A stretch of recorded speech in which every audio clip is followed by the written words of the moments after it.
This is Freethought Forum, a program produced and funded by the Atheist Society of Knoxville and the Rationalists of East Tennessee.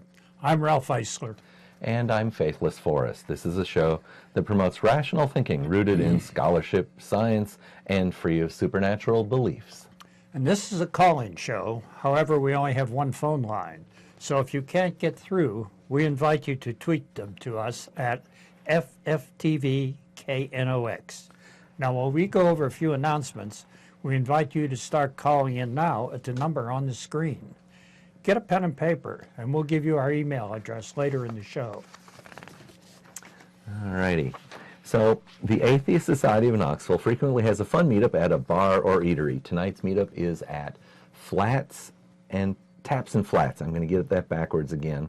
On Kingston Pike. It's just a little bit east of the Westtown Mall. Look for the silver-jacketed copy of The God Delusion standing upright on the table, and as Matt Dillahunty at Atheist Experience says, if you plan to preach, proselytize, provoke, or punch, please don't. Well, the Rationalists of East Tennessee have several regular monthly meetings. The first and third Sunday meetings are usually roundtables or lively discussions or lectures. The book club meets on the second Sunday, and sometimes we have a reflection group that gets together for a potluck lunch on the fourth Sunday.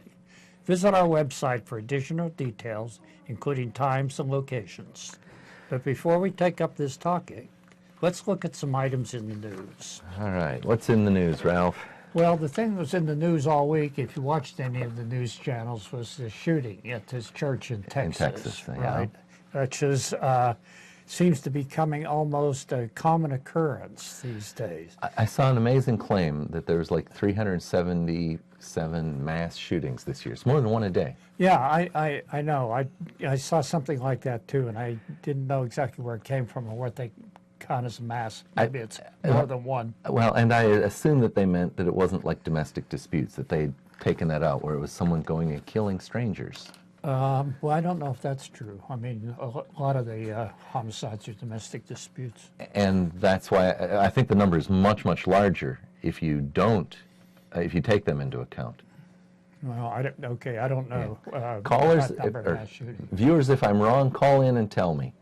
Well, there's about 13,000 gun homicides every year in the United States. And so 377 is much smaller than that. That's why it seems like the criteria they're using implied that someone going out and killing random strangers. Yeah, I don't know. Anyhow, I found the reaction of the Christians be pretty disgusting for these in some cases, and particularly this item that picked up in the news. During an interview with Texas Governor Greg Abbott on Monday, a Fox News host said there was a bright side to Sunday's mass shooting at a South Texas church where 26 people were killed. Fox News host Ainsley Earhardt said on Monday that the victims of the shooting at the First Baptist Church in Sutherland, Texas, were in the best possible place to be shot. Being shot and killed in a church, she said, meant that they were close to Christ when they died. Now, she also said, we've been reporting this shouldn't happen at church, but I was downstairs talking to people that work here, and we all talk about our faith and share our same beliefs. Earhart said, we were saying there was no other place we would want to go other than church. So as you read that, I couldn't help but think of something Christopher Hitchens talked about, and that was how Christianity and Islam are both messianic death cults, and that there are members of each that, in a sense, are looking forward to the end of the world and want to do things to bring it on. Oh yeah, they have apocalyptic visions, certainly. I mean, in Christianity, I understand that Jesus was an apocalyptic preacher. He believed the world was coming to an end. And so if you've got a mindset that, oh, well, it's not so bad if people are killed in church, or that, you know, to say that, that would be the best possible place seems to be really detached from, I'm going to say humanity. I have to say it that way. I think so, too. I mean, I find this utterly disgusting. So disgusting. So disgusting. I think of that when I, see something. I'm going to want to call it morally reprehensible too. I want to condemn them on morality because they constantly claim that they've got some kind of moral insight, and I think that that's pretty obvious that they don't. I think it's pretty obvious too. So you brought something for me here to read. Sure. All right. So what was her reasoning? I guess because I'm there asking for forgiveness, I feel very close to Christ when I'm there, Earhart said. So I'm trying to look at some positives here and know that these people are with the Lord now and experiencing eternity and no more suffering, no more sadness anymore. Gunman Devin Kelly, 26, opened fire on the small congregation, killing at least 26 people and injuring more. Goodness, I've heard the number, but it's a similar number. I mean, it was 17 or but something like that. Most of the victims, including children, were inside the house of worship when they were shot. Instead of talking about how to prevent these tragedies or punish Governor Abbott or pushing him on Governor Abbott on whether he'll pursue gun law reforms to make it harder for such crimes to be committed, Fox took the thoughts and prayers narrative to a whole level. At least they died in church. Oh my goodness. Yeah. Sick, huh? Anyhow, it must be nice for Earhart and other Fox staffers of faith to sit in their studio far from the bloodshed unleashed upon this small Texas congregation and say it could have been worse for those victims to die elsewhere. Yeah. I mean, my mind just doesn't get around that type of thinking at all. Meanwhile, Abbott himself was content to discuss the necessity for us to come together under one God to purge evil and comment on the unwavering faith of a community torn to shreds in minutes, but never once mentioning concrete steps to stop these tragedies from occurring in the first place. Yeah, it's amazing that he would then, he uses this tragedy to say, well, we've got to come together under one God. I've engaged in Facebook dialogue these past few days, essentially where people were saying, that non-believers shouldn't use phrases such as, well, specifically such as, nothing fails like prayer, or, doesn't this demonstrate that, Yahweh's not there to be protecting anyone, as if that, that was so I'm contrasting that with, that was governor, right? Saying that, well, this proves we've got to have everyone worshiping one God. I don't see where that works very well in the Mideast. Yeah. Well, in the marketplace of ideas, they have chosen to talk about or capitalize on this gruesome event to promote their worldview. And then I've been told, and I've seen people saying that, our voice should be silenced during this time. Yeah, you can go on the web and you'll certainly find people who blame this all on atheists, of course. The shooter was described as such, but then I guess that's sort of been retracted. I guess it evaporated. I don't know. I don't see where that came in at all. But in any case, the Sandy Hook shootings, you find these fundamentalists saying that's because we took God out of schools. Well, if God is God, we can't take him out of anywhere, first of all. But secondly, you certainly didn't take God out of church, and the same thing happens. There we go. There we go. So it does sort of feel, the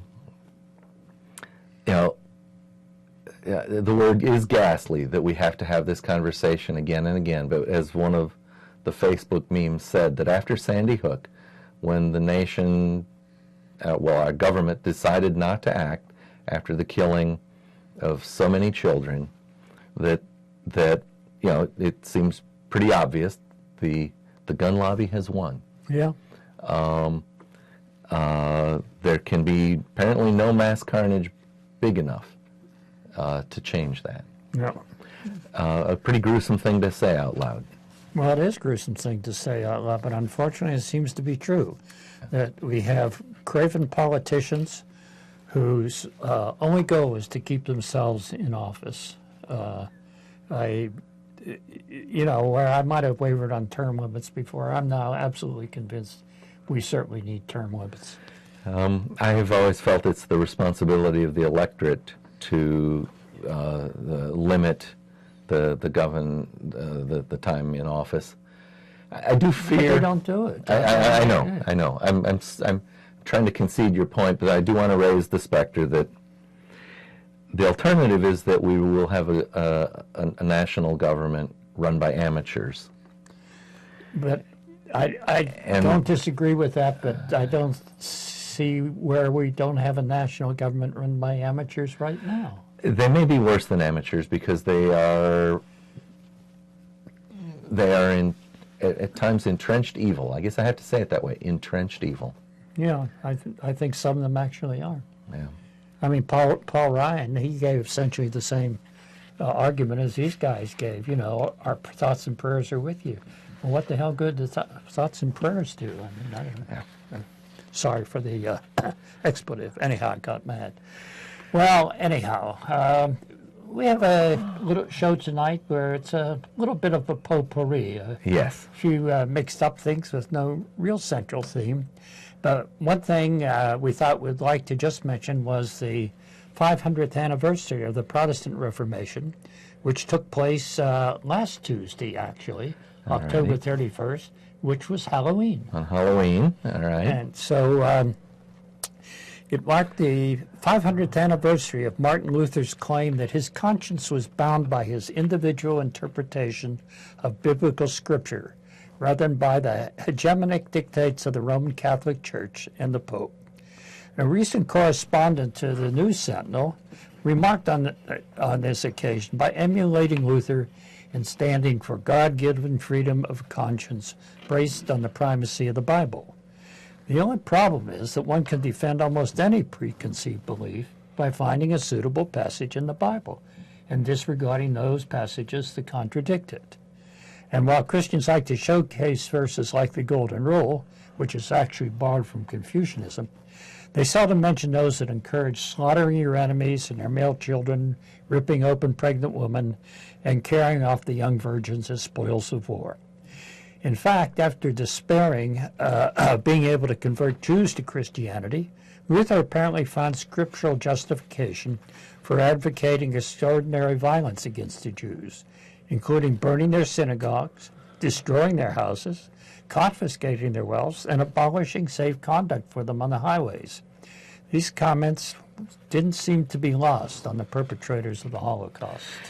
Yeah, I know. I've never read Mein Kampf, but it's alleged that there's a passage in Mein Kampf that, when translated, turns into something like Hitler saying that Jesus, he wanted to be like Jesus, a warrior who was going to drive out the money changers, which was his way of saying Jews. Mm-hmm.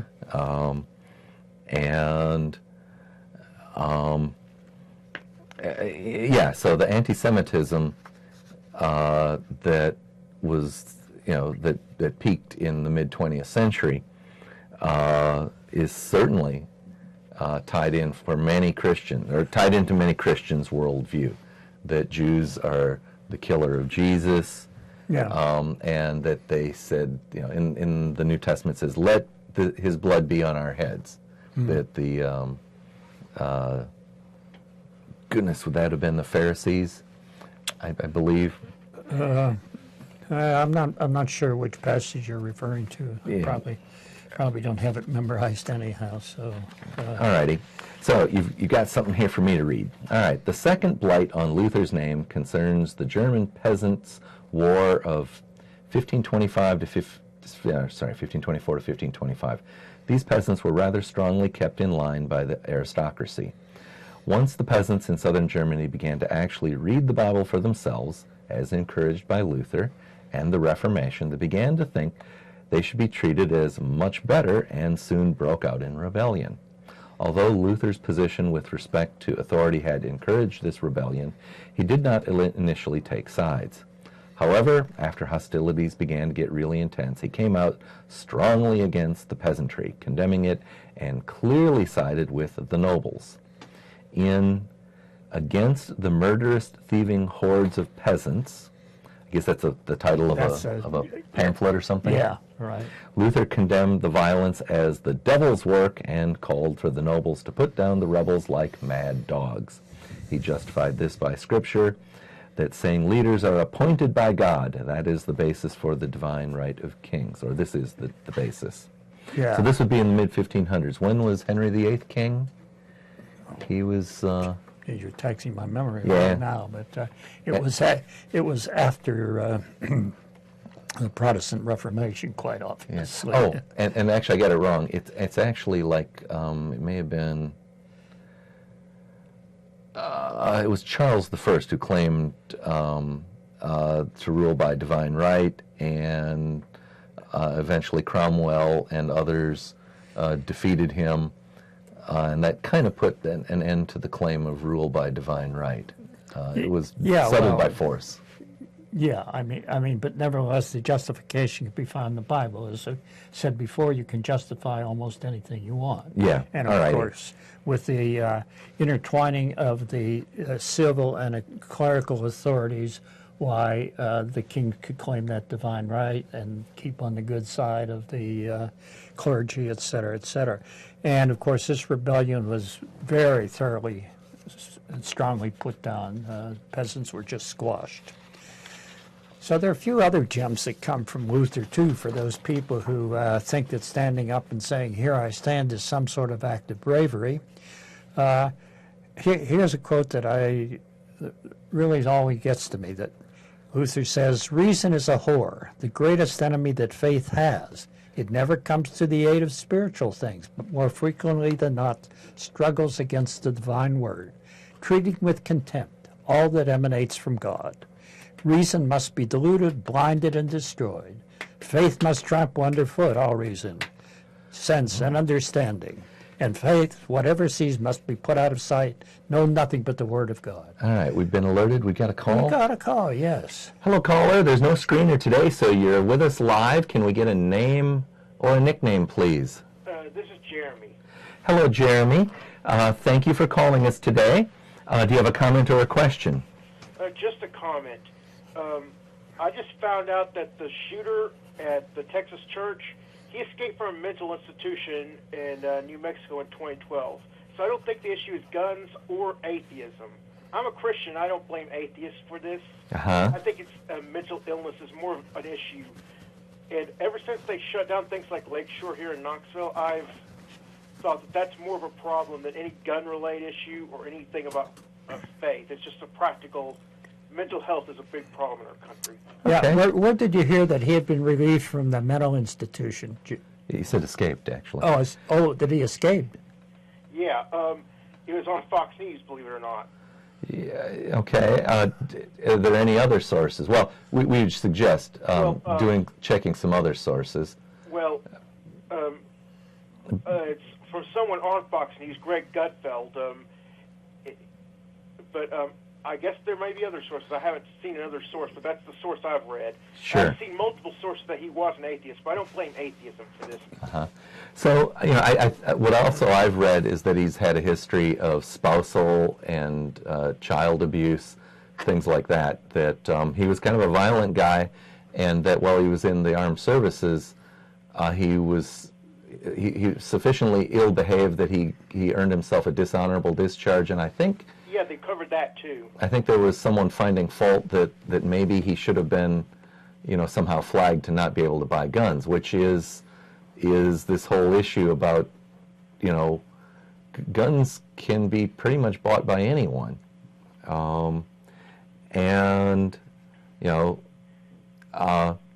It's it is a result of the interpretation of the Second Amendment that whether we agree or not with the Supreme Court, once they made a call, the call becomes kind of law, and that is that people have the right to buy guns for self-defense. Which I think is a good thing. Uh-huh. The Second Amendment says, Jeremy, can you remember the full text of the Second Amendment? There's like a preamble clause. Right of the people to keep and bear arms shall not be infringed. There's like a preamble clause. Can you remember that? Oh, in order to maintain a well-regulated militia. It is a well-regulated militia, necessary for they may say the defense of a free state. I'm paraphrasing probably slightly there, but there's a well-regulated militia for the defense of a free state. The words free state comes in there. Yeah, and then it has a separate sentence where it says the right of the people to keep and bear arms won't be infringed. Yes, but the first sentence is related to it because otherwise it means nothing. It's not a comment on the weather, it's related.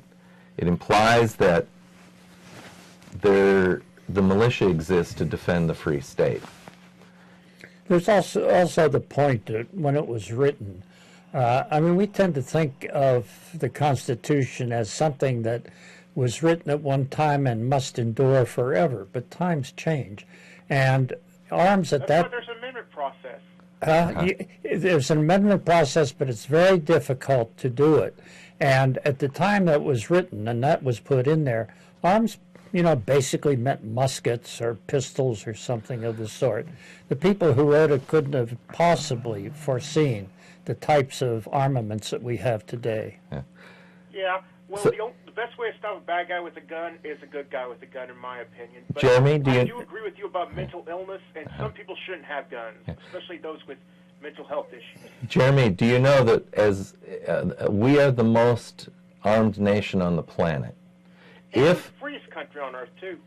No, we're not. Well, I think that fear of being shot in public places is sort of at least in the balance of freedom. That has to go in the negative column, Jeremy. Well, on the other hand, I can shoot back, so I think it's fair. Yeah.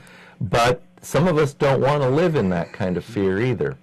And we have a voice in this, too. That's kind of a Wild West attitude. And by and large, if you were in the vicinity of somebody who was really out to kill people, he would get to you before you get to him.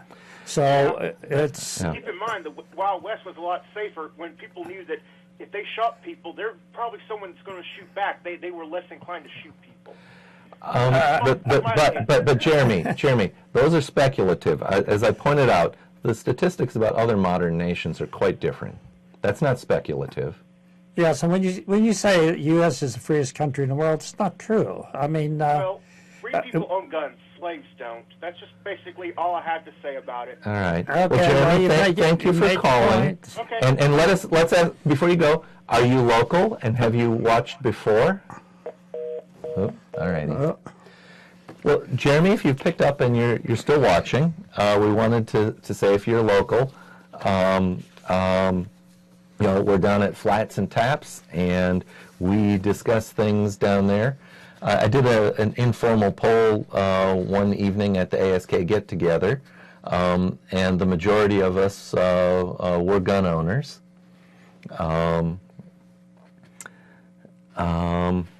Alrighty, so once again, thank you for calling, Jeremy. Yeah. Ralph, I've completely lost. Where were we? Well, okay, I just talked about Luther remarking that reason was the greatest enemy of faith. Oh, yeah. Which we'll probably agree with, okay? Yeah. But we probably won't agree with his conclusion that therefore reason should be put down, blinded, and destroyed. Yeah, my goodness.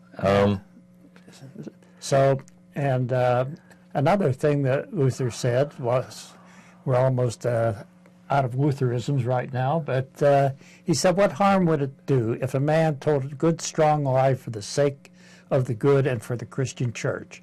A lie out of necessity, a useful lie. Such lies would not be against God. He would accept them. So God would accept a lie if it promoted his own agenda? I guess. I guess that's part of the Christian philosophy. Well, if Luther were here, I would say, why do you think that truth is not strong enough? That it must go in tandem with lies? Luther, why do you think that? I guess because he needs to convince some people. I don't know. Yeah, well, anyhow, it seems like Martin Luther's all for freedom of conscience and the individual's right to use Scripture for guidance, so long as it was his conscience and his interpretation of Scripture. Yes, indeed.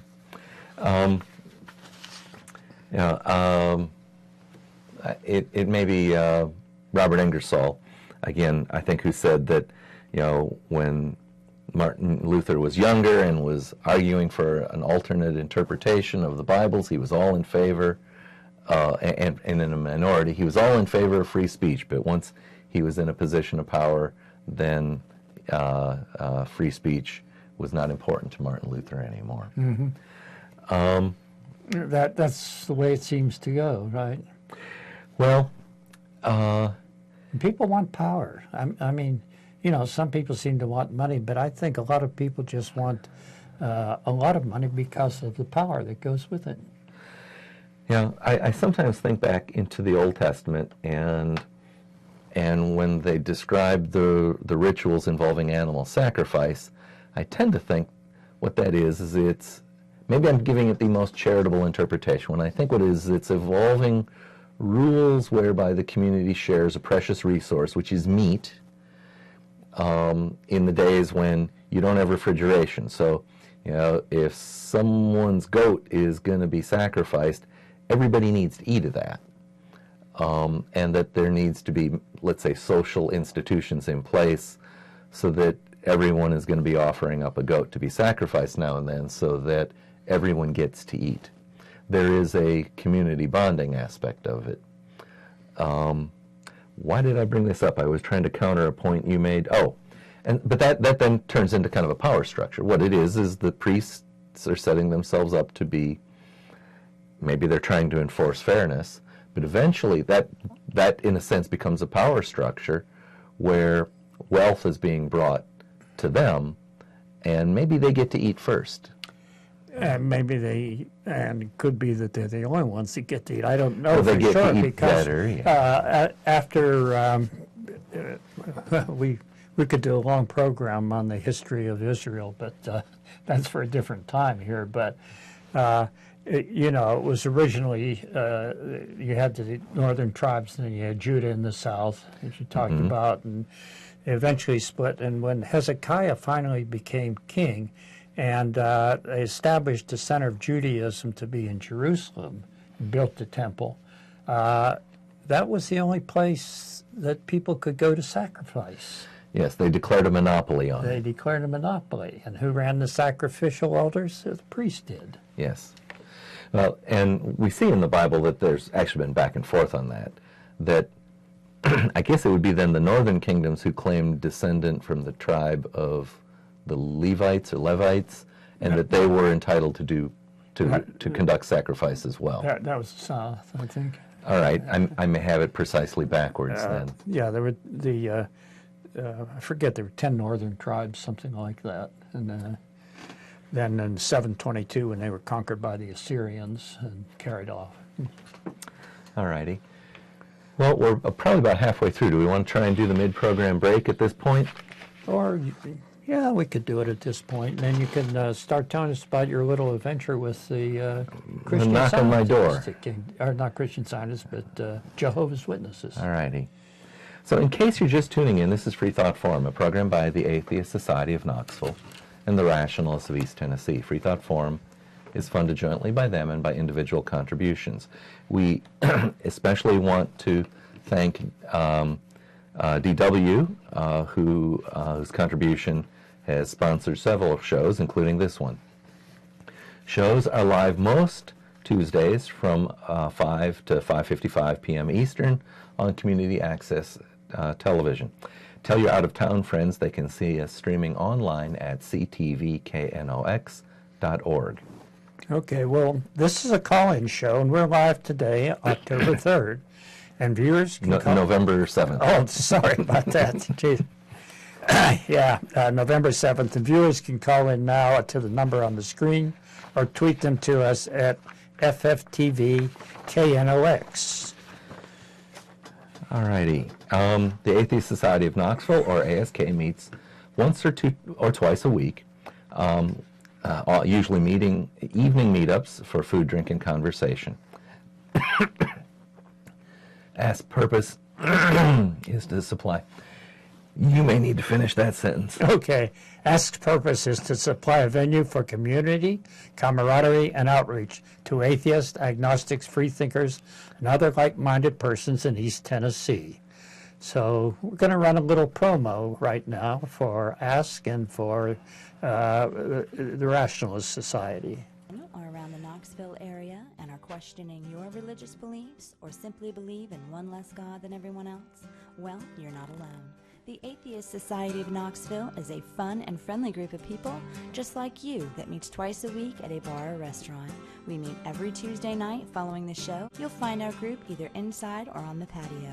Look for Richard Dawkins' silver-jacketed book, The God Delusion, standing upright on the table. But if you plan to preach, proselytize, provoke, or punch, please don't. We all question what we believe at one point in our lives. If this is the time for you, come join us for food, drink, conversation, and fun.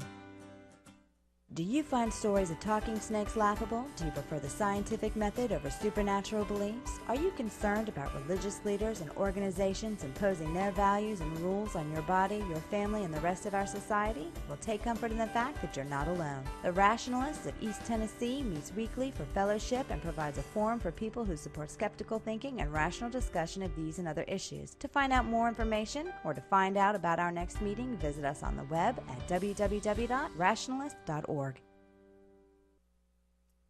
Okay, we're back to the show. So the Rationalists of East Tennessee has Sunday activities involving lively presentations and discussions of subjects, topical and timeless. Once a month we get together for a book club. You need not have read the book to attend, but of course it helps.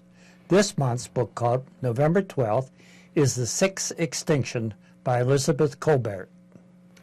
Alrighty, both the Atheist Society of Knoxville and the Rationalists of East Tennessee provide a social outlet where you'll find that if you don't believe in God, you're not alone. You're not alone. All right, Okay, I hope my well, voice will keep going. All right, we'll give it a try. So there's a knock on the door the other morning. I work from home. Wasn't expecting anyone. Went to the door, opened it up, and I was being visited by a couple of Jehovah's Witnesses. There was an older white male and a late teen, maybe early 20s, white female. They lasted about 15 minutes.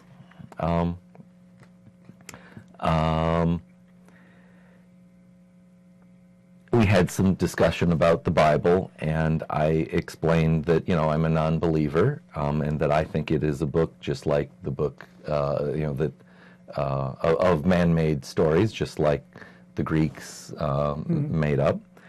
And I said that I think that there's an interesting, though, historical insight that we can get from the book. And I asked the question about how many animals went on to Noah's Ark, both clean and unclean, and why the numbers changed in different chapters.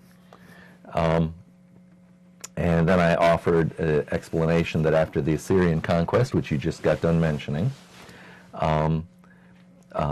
where of the north, the divergent texts were put together to make a new Bible out of things that were from the northern kingdom of Israel and the southern of Judea. And specifically, I talked about how in Genesis chapter 6, there's a phrase where it's like the animals go on 2 by 2, a male and his female. And so why don't we get out? I brought my genuine Gideon here. Viewers, you can pick these up at many fine hotels and motels in our nation. All right. So Genesis chapter 6, and we're going to come down all the way to verse 19. And of every living thing of all flesh you shall bring 2 of every sort into the ark, and keep them alive with you. They shall be male and female. Of the birds after their kind of animals, of the birds after their kind, of animals after their kind, and of every creeping thing on the earth after its kind, 2 of every kind shall come to you to keep them alive, and you shall take them for yourself of all food that is good to eat, and you shall gather it to yourself, and it shall be food for you and for them. thus Noah did according to that all that God commanded him to do. So it was pretty clear here. It's 2 of everything. Birds, creeping things. What does creeping things mean? Lizards, salamanders. They creep. Probably lizards, salamanders, centipedes. All righty. So then, immediately after that, chapter 7. Then the Lord said to Noah, "Come unto the ark, you and all your household, because I have seen that you are righteous before me in this generation. You shall take with you 7 each of every clean animal, a male and his female, 2 each of animals that are unclean, a male and his female. Also 7 each of birds of the air, male and female, to keep the species alive on the face of the earth." And that's where he's done enumerating things. So that's quite different. Yeah. 7 each. So I asked them, well, okay, 7 each. Does that mean that they have to take, 14? Or, when it was back in the previous chapter, it was 2 each. By that they mean take 2 of a species and the females to go with them? Would that be a total of 4 animals? And they didn't seem to understand my question, why I would introduce the extra factor of 2, until I finally said, well, okay, but if you've got, the clean animals and you're going to take 7 of each, does that mean you have to take 3.5 male and 3.5 female? The man looked kind of puzzled, but I think the young lady kind of smiled. I think she got it, that I'd raised a conundrum. Because what does it mean to take, if it says, you shall take with you 7 each of every clean animal, a male and his female, 2 each of animals that are unclean. Now, this is not a new observation on my part. I'm getting this from Robert Ingersoll. It's over, it must be could be close to 140 years ago. He made this kind of question, or he made that sort of humorous attack on the idea that in one chapter it can say 2 each, a male and his female, and then in another chapter it can say 7, and either it's got to be 14 or you got to have 3.5 male and 3.5 female. Alrighty, so I forget exactly how the conversation went from there, but he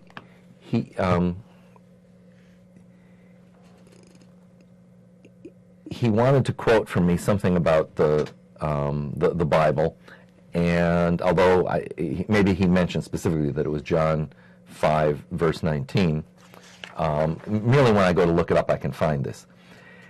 And he wrote, "And we know that we are of God, and the whole world lieth in wickedness." Now that's actually King James, but the passage he quoted, I'm guessing, comes from a new version, and so I'll use this New International Version. "We know that we are children of God, and that the whole world is under the control of the evil one." Now, I think it was because we were having a discussion of, why is there evil in the world? And then he wanted to say, well, it's because everything's under control of the evil one. So why bother praying? I didn't think to ask him that. What I was attempting to do was try and remember, there's some kind of passage that says that Jesus is in control of everything as well.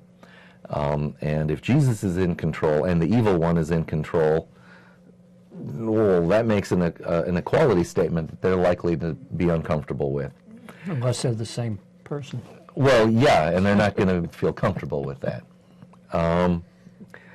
Viewers, if any of you can remember a book, chapter, and verse that says Jesus is in control, or convince me that I'm wrong, give us a call. Yeah. So I posted this to Facebook, and a few people responded.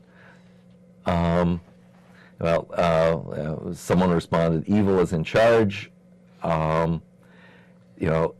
and said, in fact, that is so prescient, it almost makes a believer of me. Oh, well, and this is with respect to a previous comment. And this was someone making I think we've got a tying light. in our have a present. light flash in there? Why don't you push the button and greet them? Okay.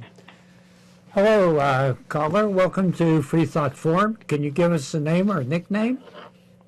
It's Charles from Central Illinois. Well, hello, Ah, Charles. I see our How's the feed? unicorn's physical manifestation is there. All right. Yeah. I think you answered my question. You're getting video this week. You didn't get video last week, right? Right. Okay. Oh. So, Hi, Charles. hi, how you doing? All right. What's our report from Central Illinois? Well, today's topic seems to be reason. Is reason a pain? Thomas Paine. Oh, the viewer, bing, bing, bing, the viewer gets it. Okay. One of the things that amazes me is that you see a lot of people downgrading the product reason as a way of understanding things, but when they, and all those church signs that says, reason is the worst enemy of faith and so forth, what do they do when they get out? And when they're done, they go out to their cars and they start the cars, all of which is functional because of a guy used his reasoning to figure out how to use batteries and electric motors. Well, Charles, I'd go a little bit further than that. When they're attempting to condemn reason, they're actually using methods of reason to do so. They're shoddy methods, but they are. It's amazing. It's not because they don't seem to see the hypocrisy there. Yeah. It may be another Ingersollism, but I think the phrase goes like this, that I am not aware of one word of praise for wisdom in the Bible. I thought it was knowledge, but You may be correct, of knowledge. Yeah. But, both are true. yeah. But they do talk about wisdom, but they talk about the wisdom of the given to the specific individuals from God. Okay, but nothing about human derived wisdom. Like if you eat these plants here, you'll get very, very sick and possibly die. We know that because we've seen it. Yeah. Which is not something we got from the divine wisdom given to the prophets from God. Yeah. I think there's actually a phrase that condemns knowledge of the world. Yeah, Yeah, I don't know. Yeah. I don't know either. I do know that reason is how we worked out how to stop things like smallpox and rabies and all those things that religion completely failed to understand and stop. Yeah. Yeah, it is amazing that the instruction book that the Hebrews got seemed to have missed all those important features of the universe around us, that there are microscopic organisms that can kill us, that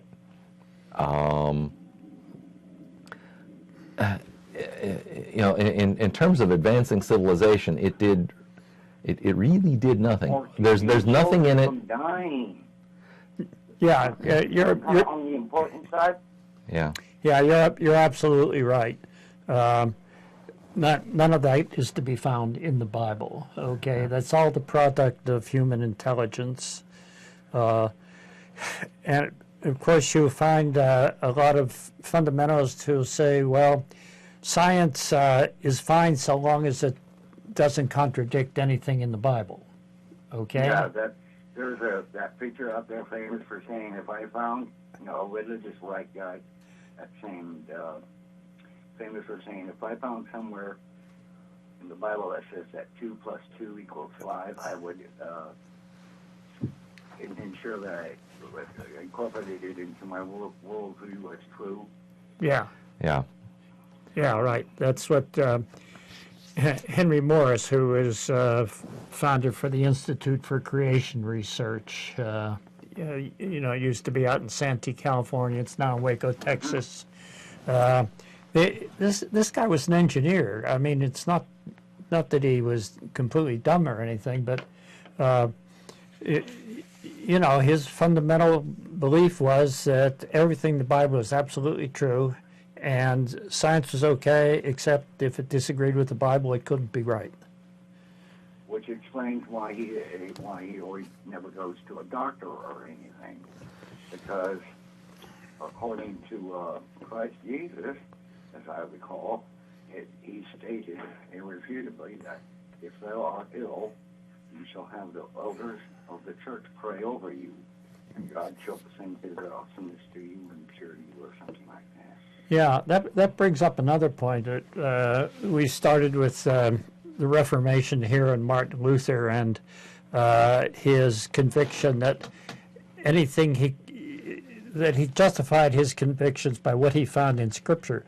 And what has happened is that the Protestantism has bloomed and spread out into dozens and dozens of different sects, each one picking out some particular part of the Bible, like the Seventh-day Adventists, or the snake handlers. Let's see, my favorite quote from Martin Luther is a foolishness of the doctors to think that they can cure diseases, which is being ignored by how many people except for the Christian Scientists. Yeah. So that even within Protestantism, the people are breaking ranks on what their quote founder, unquote, Martin Luther, believed. Sure. So, sure. A lot of people rationalize things. Yeah. If every It's not the same thing as reason. That's right. No, you're correct there. Rationalization means you take a particular stance and then you look around for reasons to support it. Yeah, it's sort of the backwards approach. Yes. Instead of examining the universe and making an explanation, it's select only information that supports your conclusion. Right. And maybe even suppress information that would go against your conclusion. Yeah, it's Christian. Sometimes known as the not so great sharpshooters policy. Oh yeah. Yeah. Right. Yeah. Cherry pick what works for you. Yeah. Yeah, and I mean, there's a whole cottage industry of Christian apologetics, which basically starts out saying God exists and is responsible for all this. Now, how can we rationalize it?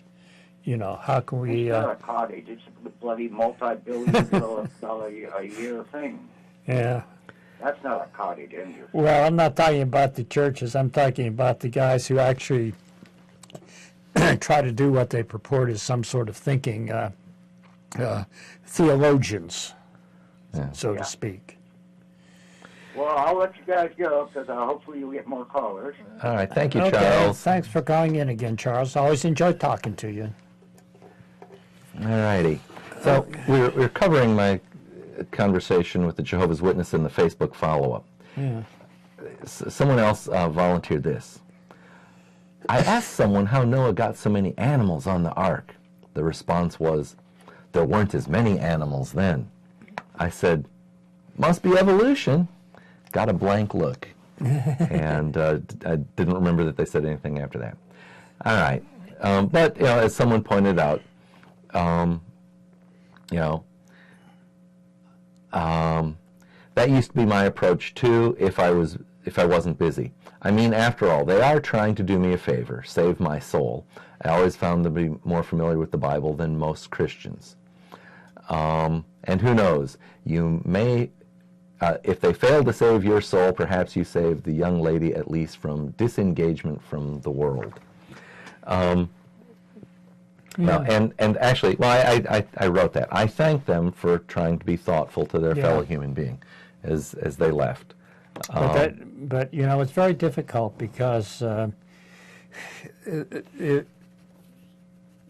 if you say you disagree with any of the tenets of the religion, and you finally get what sort of shunned, so to speak, that you're completely dissociated from friends and family in many cases. I mean, it's like the Scientologists. Yeah, you know, we've had some of our members are former Jehovah's Witnesses, and they said that it's a big step to leave the church, because there will potentially be friends and family who then will remove themselves from your life. So it's a non-trivial thing that they're not capable of you know, getting over that. Right, they can play on your emotions. It's very, very difficult to manipulative and controlling. Yeah, right, exactly. So we haven't even touched on all these various Christian cults. That might be a show sometime where we just kind of pick out all the different ones and how they were initiated and what they believe. As you and Charles were talking about the different cults that have sprung up, I thought, well, you know, one split I haven't seen is the 7 animals on the ark each versus 2 animals. We don't have 2 divisions of that. I mean, we've got free will Baptists, and we've got Calvinists who think everything is predestined, but no one has split churches over the number of the animal count on the ark. Have you ever seen the picture of the ark and the animals marching in 2 by 2? And there are 2 lions, and they both have manes. They both have manes, yep. Someone doesn't seem to know their animal husbandry real accurately there. Yeah. Well, anyhow, and of course there's these 2 stories. They come from 2 different sources. I mean, scholars have identified 4 sources for writing the Bible or the Old Testament, and one they call the Yahwists because they always refer to God as Yahweh. Oh, let me interrupt you. So they began by talking about God somehow, and I said Yahweh, and they said Jehovah. And I said, well, Jehovah is a pronunciation based upon, I think, early German scholarship that is later found to be improved if you move to Yahweh. And they started to object on that, and I said, plus it's easier to say than tetragrammaton. And as I actually started stumbling over it. I almost said tetragammon, and then I said tetragrammatron, and they finished it for me. They knew what I was talking about. And that was a neat little moment, because I think we all had a little something in common there. We all knew what that was. Yeah. And it bought me a little, let's call it street credit with them. Yeah. Okay. All righty. So we'll have to save your observation for another day. Yeah. So because it's time to wrap things up. Right. We have about a minute to go. So we're closing here on November 7th, 2017. And so it's time to wrap things up. Get out your pen and paper. This has been Freethought Forum, a program by the Atheist Society of Knoxville and the Rationalists of East Tennessee. Please send us feedback. Leave voicemail at 865-272-9060 or email us at freethoughtforum@yahoo.com. All righty. We want to remind our viewers that the opinions expressed on this show are that of the hosts and the callers, not any official opinion of the Atheist Society of Knoxville or the Rationalists of East Tennessee. You can see this show, once again, most Tuesdays from 5 to 6 p.m. And we want to remind you that if you don't believe in God, you're not alone.